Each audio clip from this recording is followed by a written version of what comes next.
السلام عليكم ورحمة الله وبركاته. اللهم صل وسلم وبارك على سيدنا محمد وعلى آله وصحبه أجمعين. أفضل الصلاة وأتم التسليم. النهاردة بإذن الله هنعمل مع بعض مخلل اللفت والجزر والقرنبيط. مبدئيا كده مخلل اللفت، طبعا انتوا عارفين ان بيبقى اللفت كله طينة وكده، فأنا جبته نضفته بالشكل دوت وشلت الأجزاء اللي بيبقى فيها طينة جامدة ونقعته في مية وشطفته، رجعت نقعته في مية تاني وشطفته كذا مرة كده لحد ما اتأكدت ان مفيهوش أي طين خالص، واستغنيت عن الاجزاء اللي مش عايزاها طبعا.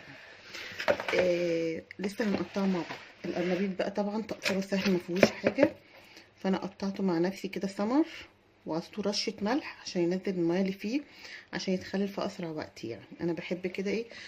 واللفت برك نفس الحكايه، هقطعه هرش عليه رشه ملح بسيطه. معايا الجزر غسلته، ما قشرتوش، غسلته ونضفته من فوق ومن تحت كده وقسمته لواحده اتنين، لاني لسه هقطعه بالقطعه بتاعت المخلل. هنسمي كده ونستفتح كده بسم الله ونبدأ. اول حاجة طبعا انا حضرت معايا مية مغلية من بدري جدا، غليتها وبردتها، لان المخلل بتاعك عشان يبقى مخلل تضمني ان هو كويس ويعيش معاكي وقت طويل من غير ما يريم او يعمل اي حاجة او من اللي هي بتبقى مش كويسة على المخلل كده، بتحطي له المية المغلية معقمة يعني. هنبدأ كده نسمي ونقطع الاول، نشوف هنقطعه ازاي ونكمل مع بعض.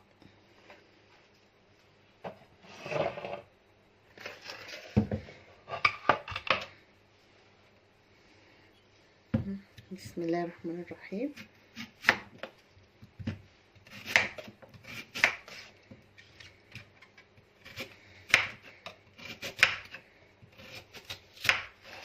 طبعا القطعية زي ما انت عايزه، انا مش هقولك بقى ان هعمله سنه ومش سنه، لا، انا بحب مخلي اللفت بالذات هو والخيار بيبقى اسبوع بالكتير قوي، يعني اكتر من كده بيبقى بحس ان صلاحيته خلاص مش طعمه مش فريش زي ما هو في الاول، وحلو بيبقى مقرمش وشكله حلو وكل حاجه، بس انا مش بحبه كده. اهو هنقطعها بالشكل دوت. حابه تقطعيه اصغر من كده مفيش مشكله، لو حابه تقطعيه تخليه فتره طويله هتضطري انك تخليه كده بحاله مقفول. كمان ما تقشروش التقشيره اللي انا قشرتها دي، هتنضفيه وهو مقفول بحاله كده بالقمع بتاعه اللي فوق ده، وتشطفيه كويس وتخليه كده كامل كده. طلعيه ويقعد بقى فتره طويله عندك، لما تيجي تطلعي منه تقطعيه حسب ما انت عايزه. لكن اللي انت هتخليه الاكل كده فريش هتقطعيه طبعا قطع صغيره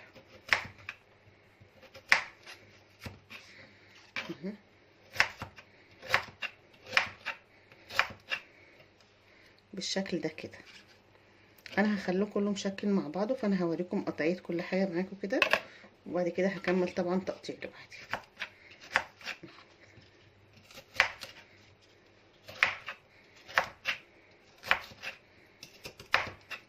حابه تستغني عن دي استغني، حابه تخليها انا هخليلها يعني، لان انا رميت الجزء الطويل منها وبس باخد جزء صغنن بس خالص كده زي ما انتم شايفين كده من العيدان وبخلله.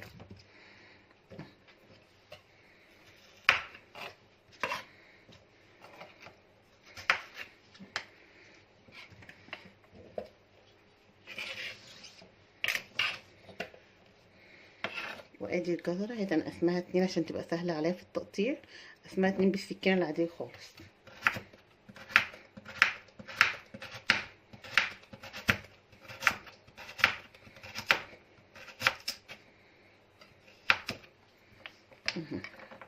بالشكل ده كده، اسهل من كده مفيش طبعا.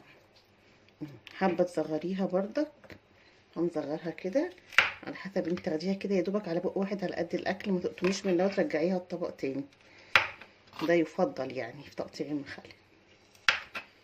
هنكمل تقطيع طبعا ونرجع لكم تاني. هنا طبعا اللفت بعد ما قطعته بالشكل ده زي ما انتم شايفينه كده، قطعت اللفت والجزر مع بعض، هعمله تشكيله طبعا على بعضها. فزي ما قلت لكم ان انا كنت رشه على القرنبيط ملح، هرش بردك على اللفت والجزر، يعني انا قطعتهم تقطيع كده مناسبه. هديله رشه ملح خفيفه، واللفت للواحده برك هديله رشه ملح خفيفه. انا هخليه كله مع بعضه، بس انا قلت اخلي حبه على جنب تشوفوهم تقطيعتهم شكلها ايه يعني، تبقى واضحه. الملح اللي انا رشاه ده مش كتير يعني عشان محدش يقول هيفرق في التخليل ولا حاجه، بس كده. وهسيبه شويه لحد ما يدبل بس وينزل السوائل اللي فيه. هو الهدف من رشة الملح دي تخليه ان هو حجمه يخس شوية وينزل كل السوائل اللي فيه، يقوم يتخلل معاكي بسرعة وما ياخدش مساحة كبيرة. هنقلبه من تحت لفوق كده من وقت للتاني لحد ما اتأكد ان هو نزل كل السوائل اللي فيه.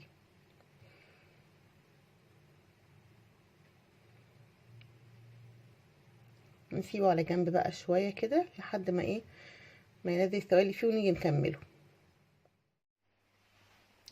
جبنا البرطمان بتاعنا حضرناه معانا اهوت، غسلته كويس وعقمته.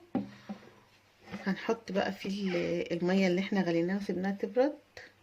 المفروض كل لتر ميه ليه 4 معالق كبيره ملح ومعلقه سكر. معلقه السكر طبعا للحفظ يعني.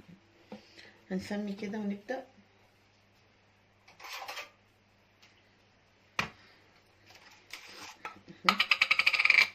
بسم الله الرحمن الرحيم. 1 2 3 4. انا هبدأ الاول كده ايه عشان طبعا مش هينفع احط الميه كلها لحد ما اشوف هو هيحتاج ميه اكتر ولا لا.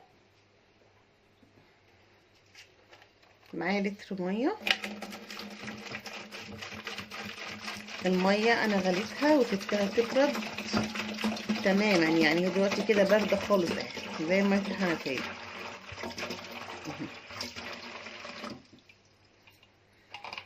تاني هو هيحتاج كمان، هجيب كمان نص لتر كده. نص لتر. انا معايراهم بالازازه. بسم الله. عشان انا معايراهم بس للناس اللي بتقول ان المخلل بيريم منها او بيبوش بعد يومين 3 لان الملح بيبقى قليل، ما بتبقاش عارفه تظبط الملح. انا طبعا زودت نص لتر فهحط معلقتين على نص لتر الزياده.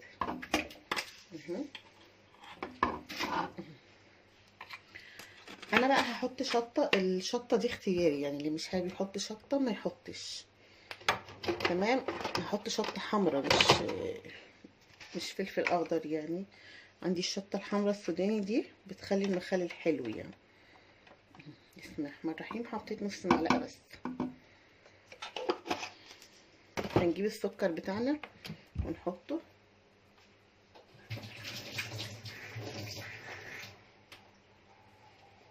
نفس المعلقه اللي عايرت بيها الملح هعاير بيها السكر. قلنا اللتر عليه معلقه كبيره، معلقه سكر كبيره. انا حاطه لتر ونص فهحط معلقه كبيره ونص معلقه. وهبدا ادوب الملح والسكر ده كويس جدا.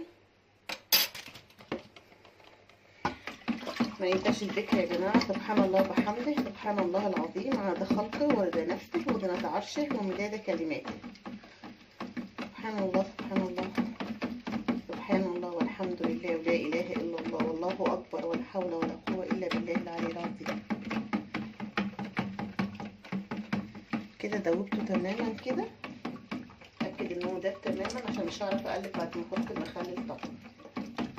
ولو احتاجت ميه تانية هزود الميه وابقى عارفه برضك انا هحط ملح قد ايه.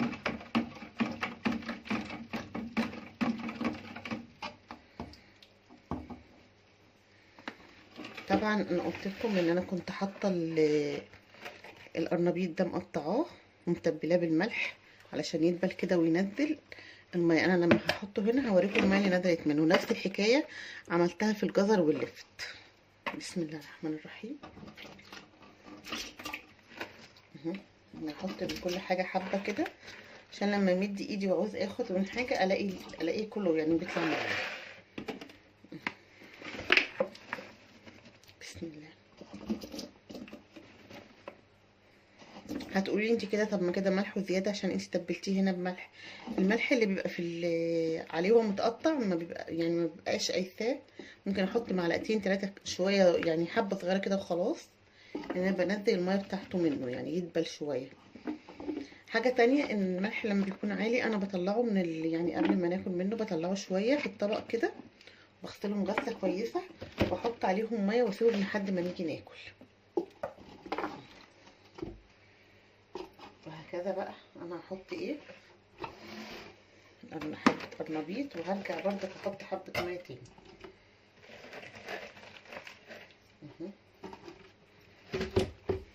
عايزه اوريكم بس الميه اللي نازله مطرح الملح اهي. دي السوائل اللي بتبقى في الحاجه اللي انت هتخليها.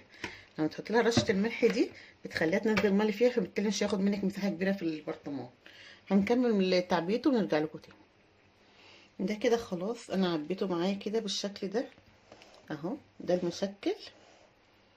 طب لو انت حابه تاكلي منه مثلا بقى 3 ايام او حاجه، هتحطي له ربع كوبايه خل. ده بالنسبه لي انا مش هحط له خل لان انا مش محتاجاه الاسبوع ده، هسيبه يتخلل براحته كده خالص، ولا بحط له لون ولا اي حاجه، هو بيلون مع نفسه. هنقفل عليه كويس كده، نحطه في اي مكان. عندي بقى هقول لكم عن حاجه تانية.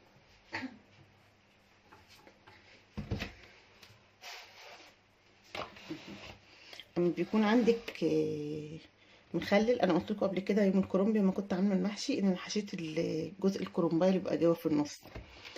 حاجه اسمها هنا زمان كانوا بيقولوا ميه المخلل دايره. يعني ايه ميه المخلل دايره؟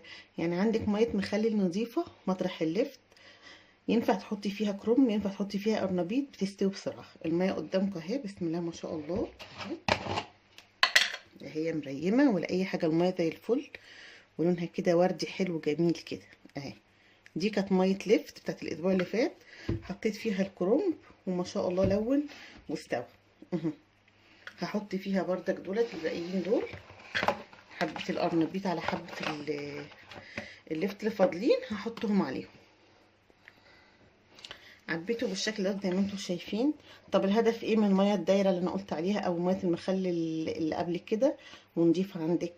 ممكن واحده تقول لي يعني مش مستاهله، ده حبه ميه بملح ارميهم يعني واعملي غيرهم عادي. فعلا الملح ببلاش والميه ببلاش، بس الهدف منه ان هو بيسوي لك المخلل بسرعه. لو انت هتاكلي منه تاني يوم بكره هتلاقيه ما شاء الله لون بسرعه وبقى وردي. انتوا اصلا زي ما انتم شايفين كده، مش عارفه اوريكم الميه ازاي، بس عايزه اوريكم الميه. الميه لونها وردي اصلا اهي، بسم الله الرحمن الرحيم. شايفين الميه لونها وردي ازاي، من غير لونه، من غير اي حاجه، ولا فيها ريم ولا فيها اي حاجه وحشه من اللي بتشوفوها الناس اللي بتشتكي ايه ان المخلل بيريم منهم او بيتهري. بيتهري لان بيبقى ملح قليل بس. تمام. انا ما زودتش دي ميه طبعا اهو، لان هو ملحه مظبوط من المره اللي قبل كده. المخلل ده بقى اللفت ده ممكن بكره على اخر النهار يكون مستوي زي الفل ويتاكل كمان.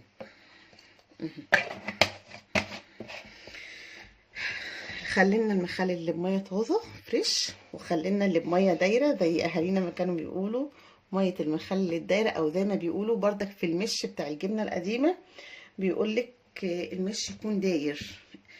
اما تكوني عايزه تعملي مش جديد لازم تجيبي حبه مش ايه او خميره مش زي ما بيقولك مش داير. يعني ايه مش داير؟ يعني مش قديم.